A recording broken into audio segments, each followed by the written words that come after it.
Hello and welcome to the second episode of Young Guns. Today we're going to talk about a big, juicy topic, the trade deadline.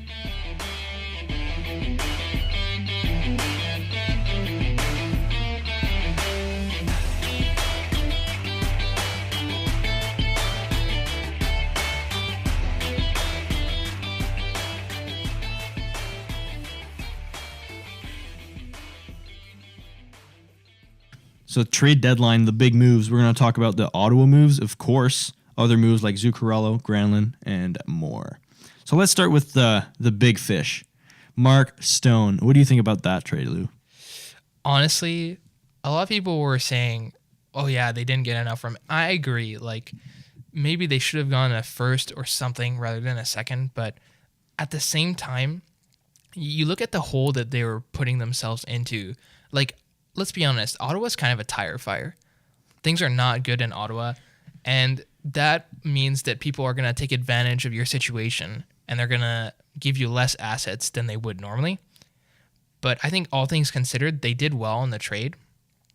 In fact, I like the Stone trade more than I like the Karlsson trade, and I think that's kind of unacceptable given what you got for Karlsson. But no matter, they get Branson, which is, I would say, a top 5 player not in the NHL right now. This guy, it's perfect timing because he's 19 years old. I think he's right about to be at that point where he's ready to make the show.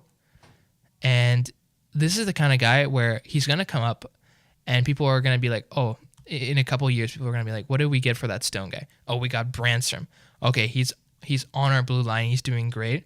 And people are going to be like, okay, we can think back to that trade and realize we didn't do badly. And honestly, I would rather Brandstrom in a second than a first and a second, because a first and second, you don't really know exactly what you're going to get. Brandstrom, I think, is undeniably an A prospect. Like, right now he's a 19-year-old defenseman in the AHL, and he's putting up 28 points, 7 goals in 41 games. Like, you might not look at that and be like, that's amazing. That's really good for a 19-year-old defenseman in the AHL. And he was, drafted 15th overall by the Golden Knights in 2017. Like, this guy is an offensive talent, and his game is like really all around. He's like a positive plus minus in the AHL right now. Again, as a 19-year-old, like, he's really young. AHL is a really tough league to play in as a 19-year-old, and I don't know. I'm just really high on him. I think that they did well to get him, and the defense is looking really good for Ottawa in the future. Like Shabbat, Brandstrom, that's good. Yeah, I'm not saying the trade is necessarily bad. I feel like it's pretty good, honestly, but I just feel like because Vegas is getting Stone for another 8 years, yeah, I feel like you should have gotten more. Well, that's the thing, is that if you because the fact that they signed him right away, they were obviously allowing Stone and his agent to talk to the team. Yeah. So that's got to cost something. Like, you're getting the guy for, it's not a rental. Because, like, think about Stone being a rental. I feel like the trade is kind of okay if you get him for only I think 1 or 2 years. If it was a rental, then I would have said that's a good trade. But now he's there for 8 years, and we're going to talk about the contract in a bit. But, like, I just feel like you've got him. Like, it's not a rental, and you're basically trading him as a rental. I mean, what confuses me is, like, it doesn't have to be another first or something, but, like, throw something in there. Like, throw a 4th or a 5th or something. Like, why not?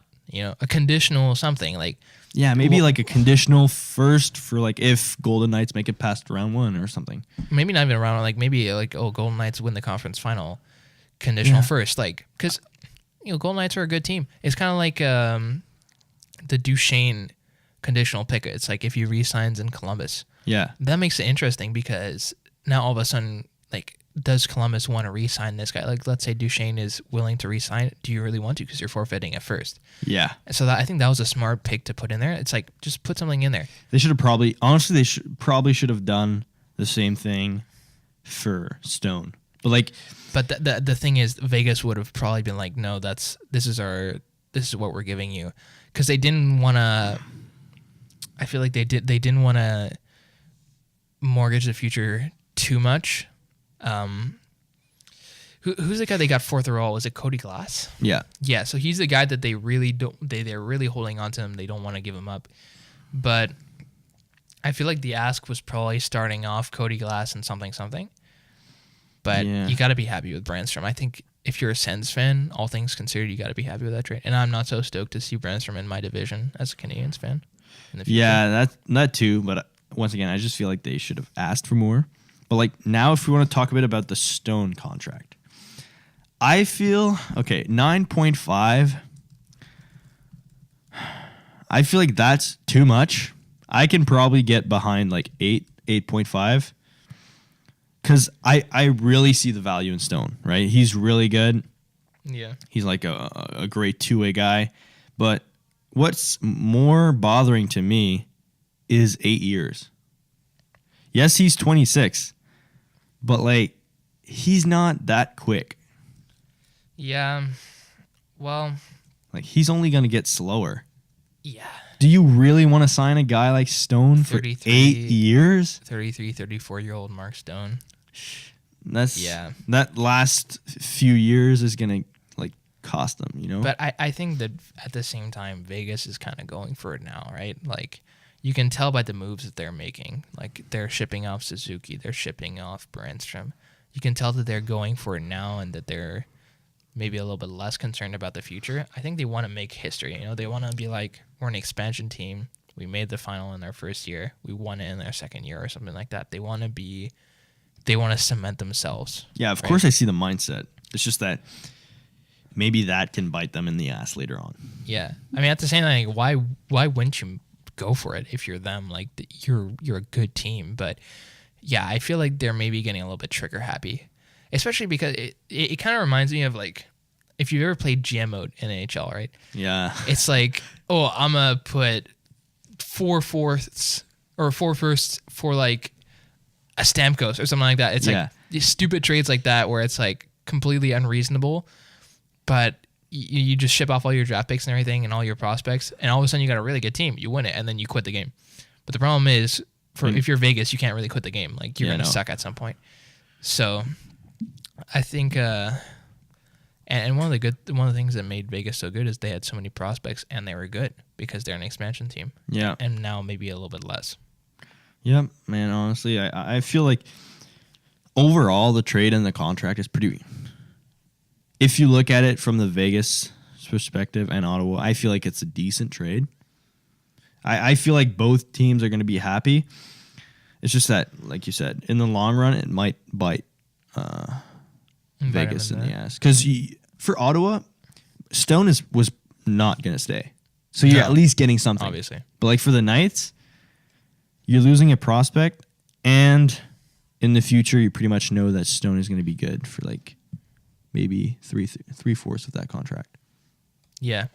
I think, well, I think the way you put it is good, is that each team got what they were looking for. Like, Ottawa's rebuilding. Honestly, Ottawa's future is not looking too, like, it wouldn't be looking bad. It's not looking bad. But the problem is, again, it comes back to the first. They don't have their first. Yeah. That's that one thing that's just, it's... That first Duchesne trade, eh? Yeah. It's really coming. And imagine somehow, like, Columbus is such a good team. Imagine somehow it all goes wrong. They miss the playoffs. They re-sign. Yeah, let's talk about those trades, honestly. That'd be insane. Because looking at the Columbus, they really, really, really are pushing for it. They're putting their balls on the table, and they're saying, we're going for it this year. This is our year. Yeah. And if we want to recap the trades, we got Matt Duchesne, Julius Bergman for Vitaly Abramov, Jonathan Davidson, 2019 or 2020 first-round pick, and then a conditional first-round pick. That's for Matt Duchesne. And then for Dzingel, we've got Dzingel and a 7th for Duclair and 2 second-round picks. First of all, I'd say the Dzingel trade is the best one. Well, I don't know. It's really it depends on where this goes from here. If they re-sign Duchesne and they end up getting two first, like two first for rental, that's high. That's a high that's price. true. I think we'll have to see in the future, but yeah, Dzingle's definitely I think a good trade. Because I feel, first of all, they've added a ton of speed with those guys. Yeah. And talent. So, like, you think about it now, they got Panarin, Dubois, Duchesne, Dzingel. They're strong on the top. Like, they've got so much more depth up they've front. got a lot. And they got Bobrovsky in net. They got a kind of good defense. So I feel like they can expect to maybe at least get to the second round. I wouldn't say win it all. Did you hear that they were in on Lundqvist? This is a rumor that they were in on Lundqvist. Like, really? How ballsy do you have to be to go to the New York Rangers and be like, yeah, we want the king? Damn, they're really going for it then. Because maybe if we want to look at the Ottawa perspective, you're getting potentially 2 first-round picks, 2 second-round picks, and a few prospects. It's a good haul for 2 players. Like, yeah, it's a good haul. Pretty good. I like it. Yeah, I like what Ottawa are doing. I think they could have done a lot worse. Looking back, those 3 Ottawa trades, I think in the future is actually going to be pretty good. Depending on how they draft, of course. They got to draft well. This is the thing now. It's that traditionally they're a good team in terms of drafting and development, but they've really got to hit on these picks. Yeah. If they don't want to suck for like too long, because right now they're like on paper they're.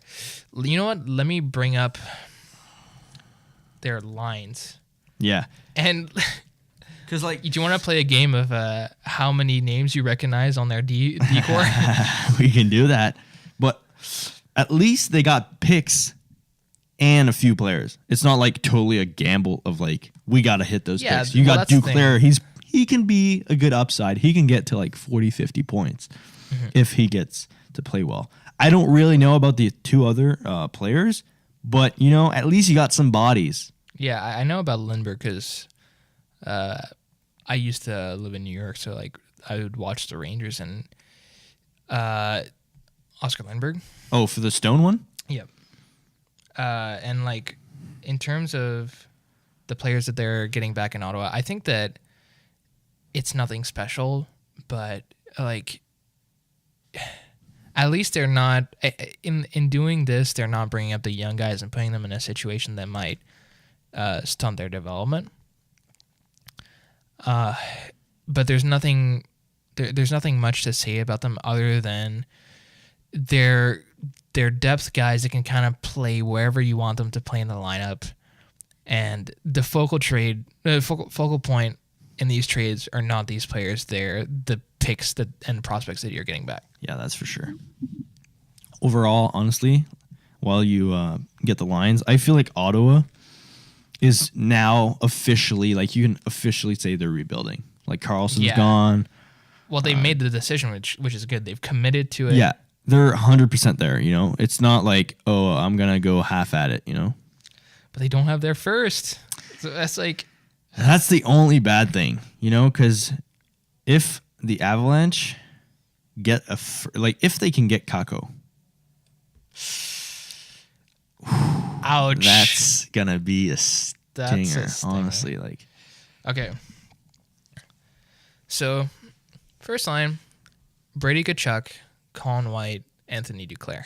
To be fair, this is going to be a great line in a few years. But for now, that would be like Tkachuk, a good third line, you know, on a good team. Yeah. Then second line, Zach Smith, Peugeot, Ryan. Zach Smith, Peugeot, and Ryan. I mean, Peugeot is like a playoff guy, but he's not. Like Zach Smith, I don't hate Ryan, but he's talent, that's for sure. But like, he's kind of old, you know. Yeah. Third line, Rudolph Balcers, Chris Tierney, Mikhail Bodker. I mean, Bodker and Tierney are not bad. At least they're NHL names. Good. I think Bodker was good, but he's really fallen off. Fourth line, Magnus Pajärvi, Oscar Lindbergh, Brian Gibbons. Honestly, like, that's kind of a fourth line. It's like that's what a fourth line is, right? Maybe like... Wait, say that again? Payarvi, Lindbergh, Gibbons. That's kind of what you would expect from a fourth line. Yeah. But now, now let's look at their defensive core. Like, okay, Shabbat, good. DeMello, okay, not a top pairing guy, obviously. Borowiecki Ceci for your second pair. I mean, Borowiecki was okay. Well, never mind. No, I mean he's a third pair. All things considered, like probably a really nice guy. Should not be playing top four. Then you say the last one. Ben Harper, Christian Jaros. I don't know these guys. Like I can't judge because I don't know these guys, but I feel like if you got Borowiecki and Cece on your second pair, like honestly, looking at the standings, I think we can assume they're gonna go down. Yeah. Looking at that, it's not gonna be. I mean, who's there? They got Shabbat. That's it. Yeah, Shabbat is gonna be an amazing guy. The Shabbat, Kachuk, and White. Those are your three guys. Yeah. Wait. Man. Probably, honestly, you can probably count on Duclair getting better. Yeah, he's not a great possession guy is the thing. Like, he's really skilled, but like he keeps getting traded. For example, you put White, Kachuk, and Duclair, if they can start getting chemistry, that could potentially be a good second line or first line later on. The thing is, I'm looking at all these players, and I'm like, this guy's okay. This guy's all right. But they're playing first line, second line minutes. Yeah. You know, and it's like, this is not... It's a bad team. Like, let's be honest, there's no sugarcoating. It's a bad team, but you're looking towards the future. Yeah, of course. Like, right now, Ottawa has 49 points. They are actually they did last. the worst team in the NHL. Well, I mean, this roster kind of is and it's not going to get better. No, I mean, if there's one thing that Ottawa could do all year, it's score. And now Duchesne and Stone are gone. And a Zingle. But like, so that's the thing. They're increasing their chances significantly for getting the first rounder. And they don't even have it. But, I mean, were they really even going to end up... In the playoffs? No. Well, no, never. Not even in the playoffs. I'm saying, were they really even going to climb? I don't know. Like, maybe they passed Los Angeles? What are the standings? Read out from the bottom up for like league standings. Yeah. Let me do that. Okay. Bottom up. Ottawa, 49 points in 64 games. Okay. Los Angeles, 54 points. Oh. Detroit, 55. Ducks, 57. New Jersey, 58. And then it goes a bit up So to they're 60s. They're 5 points behind the second last team. Indeed. That's not looking good. It's not, yeah. So, well, I mean, at least they're committing to the rebuild. You know? Yeah. They might be bad next year as well, but next year they'll have their first, hopefully. Hey. But I feel like now is the time to maybe start talking about other big topics. Yeah. First off, Mats Zuccarello. Honestly, him for a second and a third, that's decent. Yeah. The only thing, goal, assist, gets injured. That's not a good hat trick. You can't play with a broken arm. Yeah, so that's the problem. I mean, if he can come back for the playoffs, that can be good, but they got to make the playoffs. It could be the boost that they need, you know, like to really get into it in the playoffs. But like, yeah, it's just so unfortunate. And Zuccarello is such a quality guy as well. Like, I think we all He's saw a game changer, honestly. But yeah, we all saw Hank's reaction to. Yeah, we're gonna talk about that in a bit. That's all right. Yeah, put that on the back burner. Yeah. But yeah, it's just Zuccarello, like on and off the ice, he just means a lot to whatever organization he's playing for. I remember he used to show up in random rinks in New York, and my dad actually saw him at a rink that he was skating at randomly, like at drop-in pretty much. And that's sick. And my dad didn't go to talk to him. I was like, my guy, like because he didn't want to be all because the kids were talking to him and everything, which I get. But I mean, if I was there, I'm going up to the guy, To obviously. be honest, we're kids though. So. Yeah, pretty much. But honestly, overall, We're young guns. exactly. But I feel like this trade, nobody's gonna say, oh, 1-1, you know, one team won. I just feel Yeah. like that's straight up a good trade. No, I mean, Like, decently. you can't predict that this guy's going to get injured, so Yeah. you can't factor that into the decision. I think, honestly, I think that if he hadn't gotten injured, we're talking about New York getting ripped off. Like, Yeah. he's a dynamic guy, Especially if he He was re-signs. heating up as well. He was starting to heat up. Wait, let me look at his contract. All right. Because if he's not a rental, that's a steal. He's getting a little bit older, but he's still got the quick feet. Like, He's got the thing is, he's got the head. You know, he's smart. Yeah. So that you can never lose. He's 31. he's been around. He's 31 years old. So like you're saying, he's Getting there. You know, He's getting he's there. getting there. But okay, yeah, this year is his last year. Still, I But personally, even I like that trade. yeah, 4.5 million if he can re-sign with them. That's gonna be a good trade. Yep. No, I'm not mad at that for sure. And I mean, at least New York is kind of, we saw last year they sent out a letter. They were like, "We're gonna rebuild." Yeah, At least they're getting a to few it. picks. Yeah, Even if those maybe aren't, that's maybe not the return that you'd want. They're sticking to their plan, which is good. yeah. And then we have Michael Granlund from the Wild for Kevin Fiala. All right. So That's just a straight up move, guy for guy. Honestly, Fiala's speed probably is what the Wild wanted. He's young too. I just really like Michael Granlund. I think the Wild felt maybe that things were getting stale. Like sometimes you just need to infuse something in your lineup, and that's kind of like the whole Rask thing, which we could probably talk about later. But I think, yeah, they just wanted to switch things up. Because like you're looking at a 49-point guy. That's pretty good. Yeah. Michael Granlund for Kevin Fiala, who has, let me pull it up. He's got only 32 points. That's a 15-point difference, and it's a straight-up guy. But to be fair, Fiala is 22, and Granlund is 27. So Fiala still got room to like mature. Yeah. But for now, I'd say the Preds are going to win this trade. Well, let me just see his contract. Like, is Granlund kind of a burden to take on in terms of cap wise? Let's see here. 5.7 mil. For a 50-point guy? Yeah, no, that's all right. That's pretty good. That's what you would pay for that kind of guy. And the season's not done. Yeah. No, I think that was a good trade. Like, I don't really get. It's strange. Like,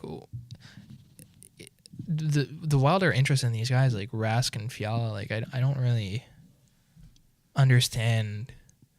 I feel like they're trading better players for kind of worse. Yeah, they're like, I get that they're trying to maybe get younger and whatever, but it's not great asset management. Yeah. They're- Especially that they just re-signed Stahl. Like, Yeah. he's getting old, and he's kind of a key player, honestly. yeah, Parise's not getting younger. Suter's not getting younger. Dubnyk. yeah. It's like, where are you going? Like- You're losing trades value wise, and like Minnesota's been a bubble team for so long. I feel like they're on the verge of falling out of it. Yeah, and then they make a move.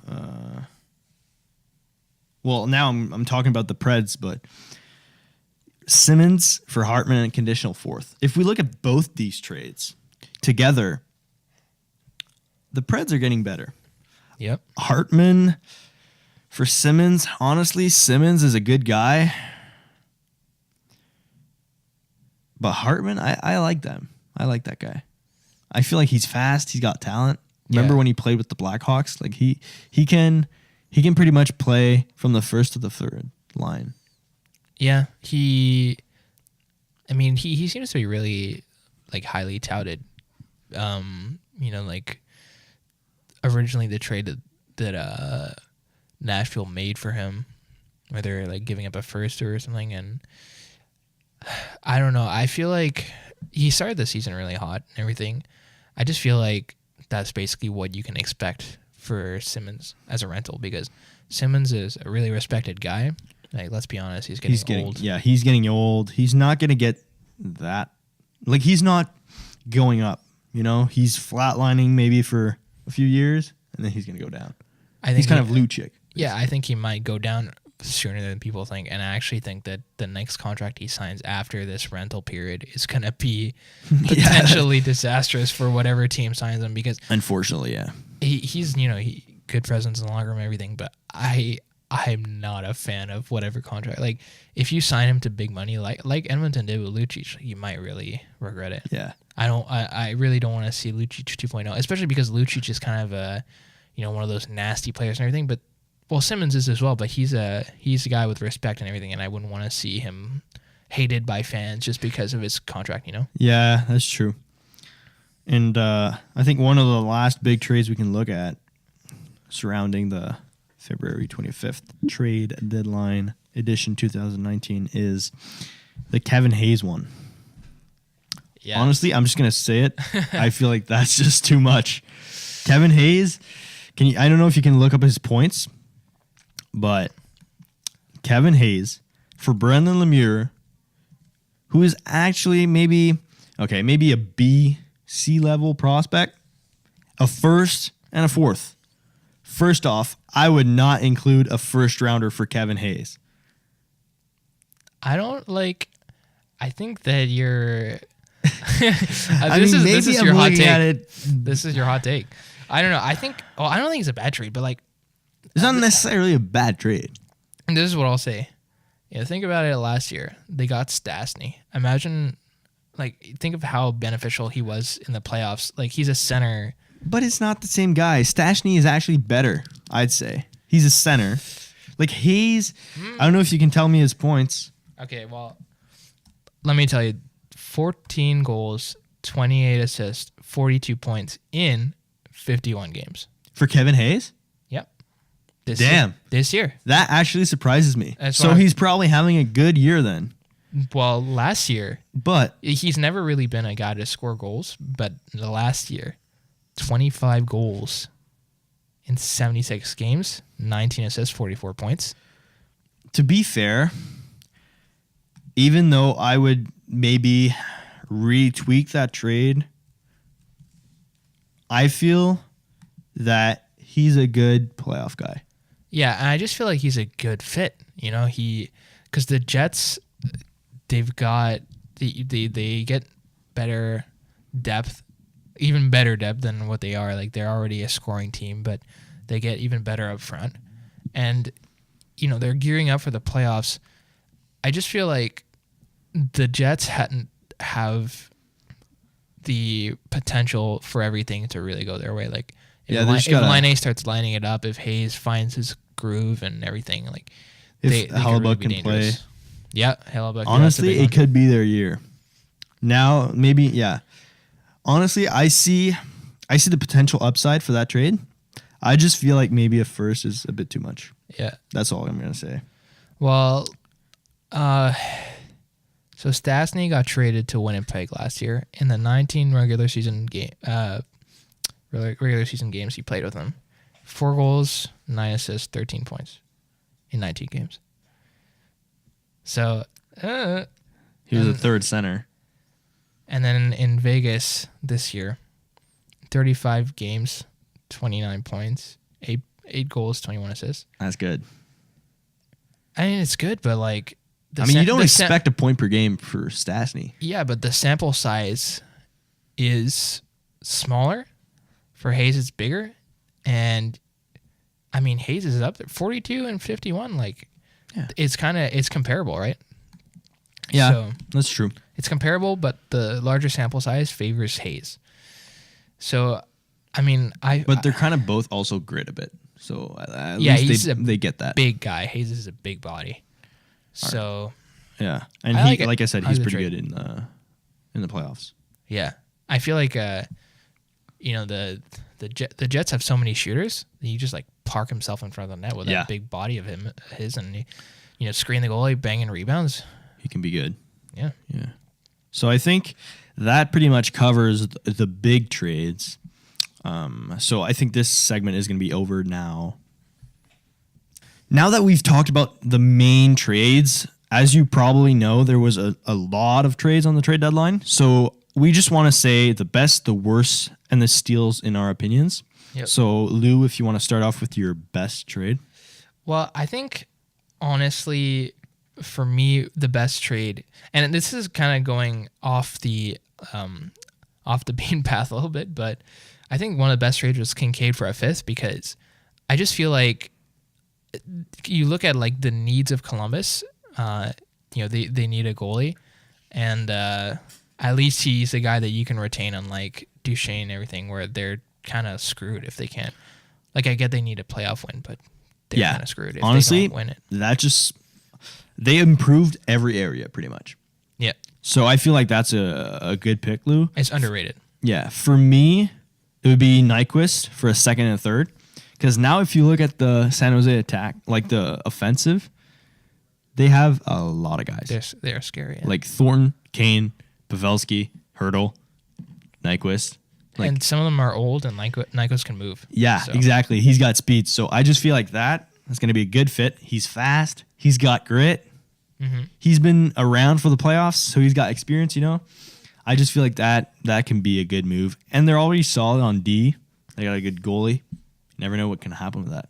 Yeah, for sure.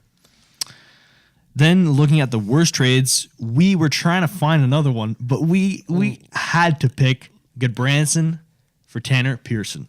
You're basically sending an AHL level D. Yeah, he's not even a replacement. For a potential 40, 50 point guy. Well, I don't know about 50, but he scored 40 twice in his career already, and it's been recent. Yeah. In recent years.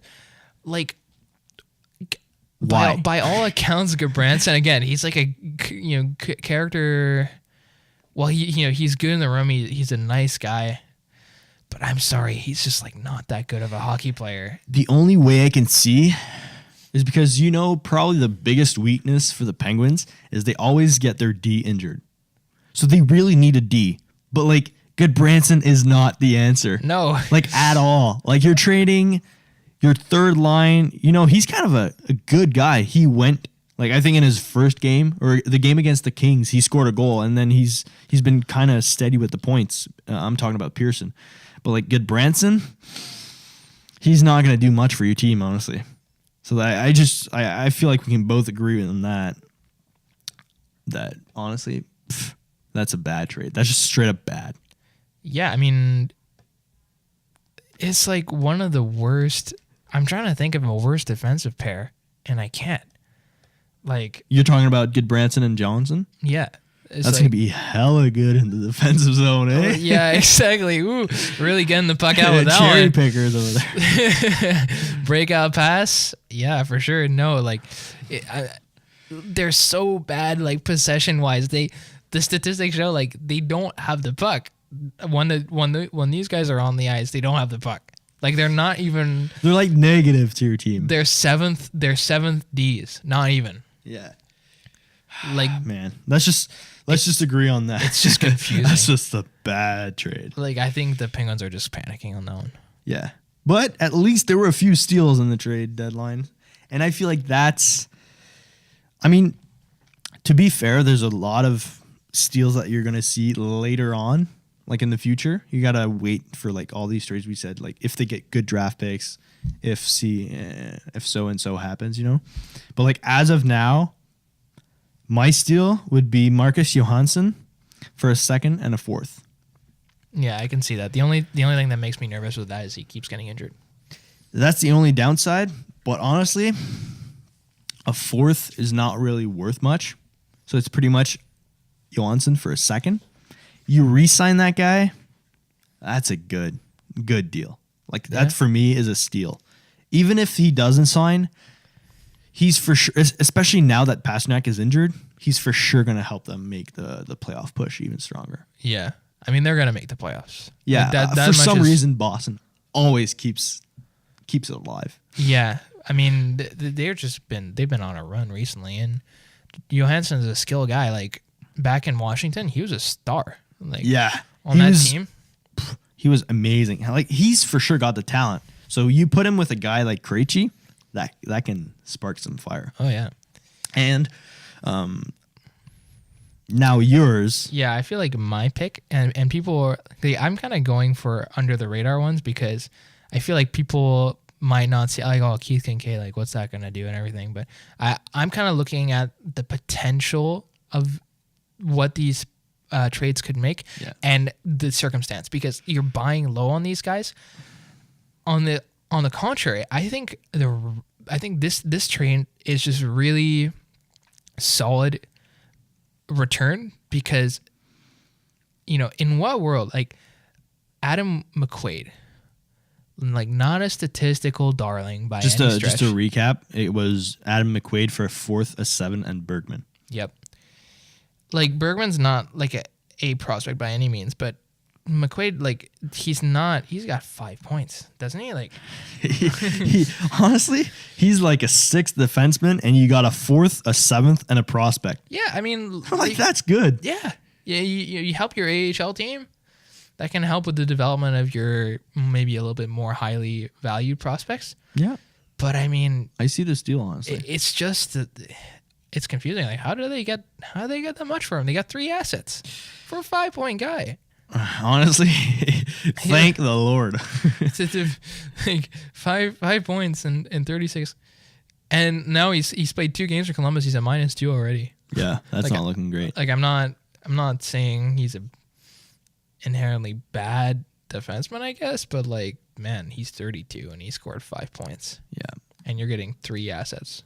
Yeah, I feel like that's a steal. Yeah, it's maybe not what people expect from a steal, but like it's definitely. And the Rangers are rebuilding. Like picks are what they need. Yeah, so I really like that trade. Yeah, I think that's a good recap of the trade deadline. I think now, really, after in retrospect, we can look at like the best and worst teams now. So I'm gonna start off with the best team. For me, honestly, I'm going to say Boston. Because for some reason, Boston keeps finding a way to win with only one line. But now they've added Charlie Coyle and Johansson. That's a good duo to get on the trade deadline. They were probably already going to make the playoffs, but I feel like now they can at least expect more out of themselves. They got talent, and they got guys that are kind of used also to play in the playoffs. I mean, I think that Montreal is pretty much a wild card team at this point, right? Yeah. So, like, they're not gonna catch Boston. No. And so I think that they're pretty confident in their playoff chances, but they're even more. They're a stronger team overall, and yeah, I agree with you. It was really smart moves on their part. Yeah, which I am not a fan of, because I'm always seeing him looking at Canadians looking at a Montreal perspective. Yeah, I'm not a huge fan, but I gotta give props where props are due. Yep. Your pick?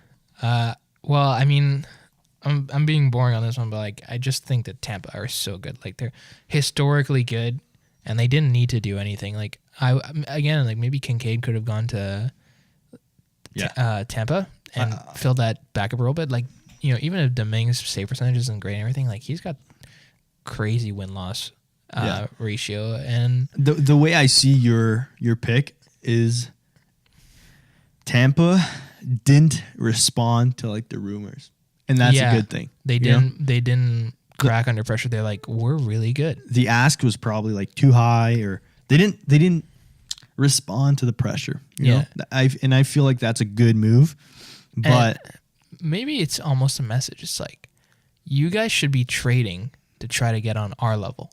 Yeah, basically. To try to, at least compete with us. Like, we're so good. That's true. We're not the ones who are trying to make moves. Like, you guys are the ones who are playing catch up here. Yeah. And I feel like in that room, they know how good they are, right? They have to. So now the only thing is not cracking under pressure in the playoffs, which will be really interesting to see. But I think if you gotta look at something more than just saying, "Oh, Tampa," because everyone knows that Tampa is good. You got to look at Columbus and say that they're the most improved in terms of their roster because they added Duchesne, who I think is unquestionably a second line center, if not a first line center. Maybe I think Dubois is going to get that role because he's kind of got the chemistry with Panarin and everything. But I mean, Duchesne is your second line center, and that's great. Yeah, you got a solid Dzingel too. Yeah, you got Kincaid, and you have Duchesne, like you said. Yeah, so, I mean, you got solid 3 lines now. But I mean, you can never count Bobrovsky out of the equation because he's the type of goaltender when he's on, he's on. So they're just starved for playoff success.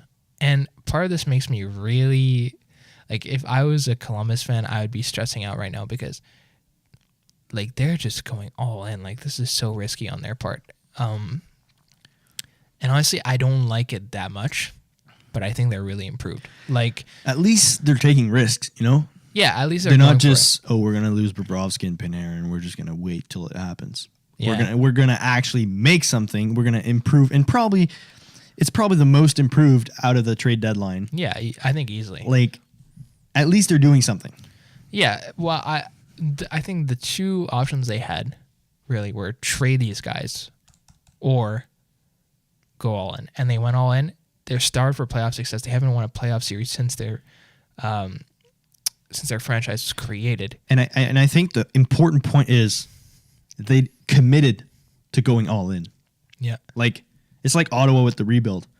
They're committed, you know? Yeah. The players are going to see, oh my gosh, we might actually have a chance, and it might entice Panarin and Bobrovsky to actually sign again with them. Yeah, like our GM believes in us. If they end up re-signing all these guys, then like a really that's going to be a good team for like a good 5 years. Yeah. No. But their window is now. Yeah. So they went for it, and you know, all the power to them, and we'll see how it goes. But if they get out in the first round again, like it's gonna really be a disaster in terms of like the assets they gave up, and because like, the only thing is, at least, like you say, their window is now, but like honestly, if they sign the guys, their window is like 5 years, so that's good. Well, as it stands, I would say yeah, but I mean, I think it's pretty. I mean, who knows what happens, but you know, all signs point towards Panarin not signing. Yeah, and Bobrovsky, same deal. Yeah, and now if we look at the worst team, Ottawa. I think there's honestly, no mystery for this one. There's nothing really much to talk about because we already pretty much touched everything. But they're pretty much rebuilding. They have 49 points. They're not going to get better.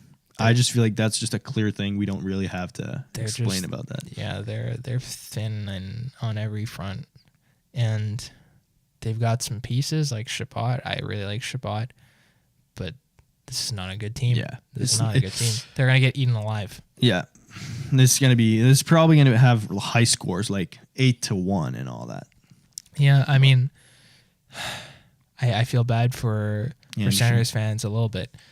And obviously, Habs fan over here can't feel bad for a Sens fan. Well, I mean, I just empathize because okay, well, think of it like last season, right? Like we just couldn't score. Yeah, no. And like watching games was just a slog every time. Like, oh, good, they scored 2 goals. Whoa.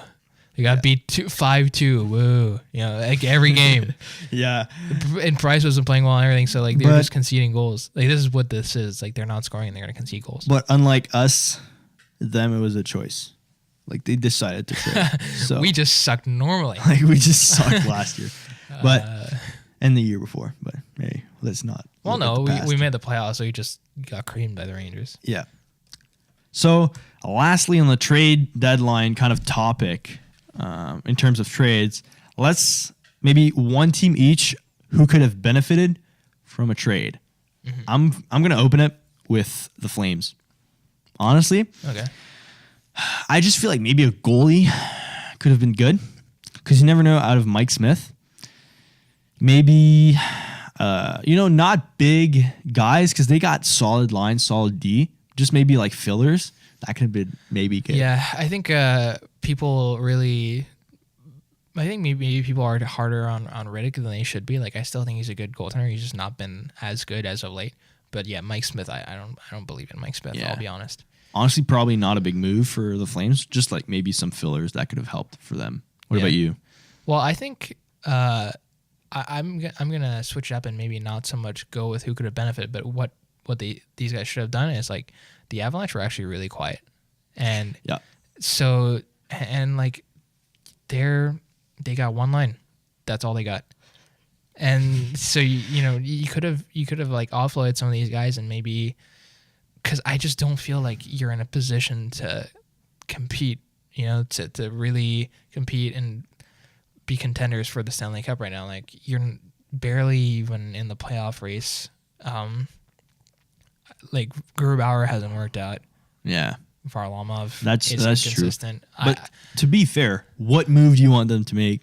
Like they can't really make a big move because they have so many holes that like maybe it's kind of good that they didn't move. But I see your point. Like they could have at least tried something. Well, you look at Ottawa and teams like Minnesota and stuff like that. Like at least they're trying stuff. Like the Avalanche just stood pat, and it was kind of strange to see for me. I thought they were going to do something at least.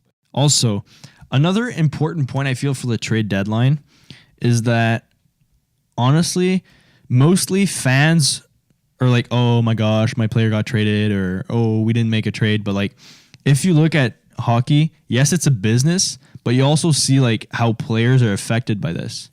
Like I'm talking about the Giroux and the King Lundqvist events. So you can see like Lundqvist made the interview. He was like crying. You see that and you're like, dang, Yeah, you feel for him. It's more than, it's not like in the game NHL. You're not just trading players. Yeah. You're actually trading people. You're changing relationships. Yeah, these are long-lasting friendships. Like it's actually going to impact. Like you're making a trade, yes, but you're also gambling on the fact that your players are also going to have to deal with that. Yeah, for sure. It's not only There's a mental aspect. oh my gosh, I'm getting a good player. I also need that guy to fit, and I also need my team to not be negatively affected too much that they can't play anymore. And just to say something about Montreal real quick, like there's a lot of chemistry there. What if trading something would have messed up that chemistry? Yeah, you never know what can happen, honestly. Like, I'm looking at Giroux. I don't know if you saw the moment that he said, like, no matter what, at Simmons, we love you. No matter what happens, we love you. And then we got Lundqvist, too. That's the ones we saw. But, like, there's probably more. Because, like, for sure, if your buddy gets traded, that's always, like, not fun. And we just wanted to make a point about, like, the fact that hockey, as fans, we all always talk about, like, oh, my gosh, a trade. But, like, it's also their lives are impacted. Yeah. Well, they're moving somewhere. They're changing completely their lives. Yeah. For a team. When you think of it, like maybe we can bring up Tavares because yes, it wasn't a trade. Yeah. But this guy, like, I just feel a little bit bad because he's so stoic and everything. And the guy was like, oh yeah, I'm going to try to prepare just like I do every game and whatever. But like he gave 9 years of his life to this franchise, and he was, dedicated. And I understand how bitter fans are, but like they were throwing snakes at him and jerseys at him, and it's like, this is, I understand, I think I understand both sides. Like Tavares, he wanted a better chance to win, but I also understand the fans are like they feel betrayed because, like one of our buddies said, if in 5 years Matthews leaves from the Maple Leafs, the fans are going to feel the same. It's going to be Armageddon. Like it's at that point you realize that players sometimes make decisions and they got to live with them. Yeah, but I just think last trade deadline was the time to show Tavares that we're committed to winning. Right? Yeah, that's true. And who did they even get? They got like Davidson, like defenseman. They didn't really make any big moves. Like I just, yes, they're doing really well because Leonard is, playing out of his ass, and he's they're really just good. The things are coming together. I don't even believe that they're that good. Like I think they're going to regress back to the mean, and I think that Tavares, he's maybe not completely justified in leaving, but it's not like he was. It's not as bad as they're making it out to be. Like they're calling him a traitor and everything. And it's like Also, this guy gave 9 years of his life to you. Also, the important point is, and I think that's going to be the last one. He didn't have to stay. No, yeah, like that's he the did business. not have to stay. It's the business. It's aspect his choice. Like, and he's got monetary, considerations to have as well. It's like you want to have a good life for your family and everything like this. And yeah, but like if you say he could have gotten like, for example, 10 with the Islanders, 11 with Maple Leafs, I don't think that difference is a big. Yeah, that's true. Big, but at the same, I think the larger point is that at some point it's his life, and he only lives it once, and he's only in his prime now. And I mean, I honestly, I think it's. And you can't lump every Islanders fans in with these guys, but if you saw the Dear John video where guys were like, "Oh, I'm glad my son doesn't have to experience this betrayal," and you're a snake and like honestly, it's pretty classless. Yeah, to me. Honestly, we're probably just gonna see more and more of that, but unfortunately, yeah. Well, maybe as time goes on, they'll come to terms with it more. But yeah, I was surprised. Like Tavares was, because like I said, living in Europe before, it was kind of Rangers for me. But I think he was a beloved captain, and it's just surprising to see. Yeah, I feel like that's a topic we're going to talk about for the next few years, and I think it's a good way to end our second episode. And you can tune in for the next one next week, of course, and leave a comment below. To maybe tell us your opinions. Yeah, join the discussion. What we miss, guys. What you want to say to us. Do you agree? Do you disagree? Yep. See you in there. Let us know.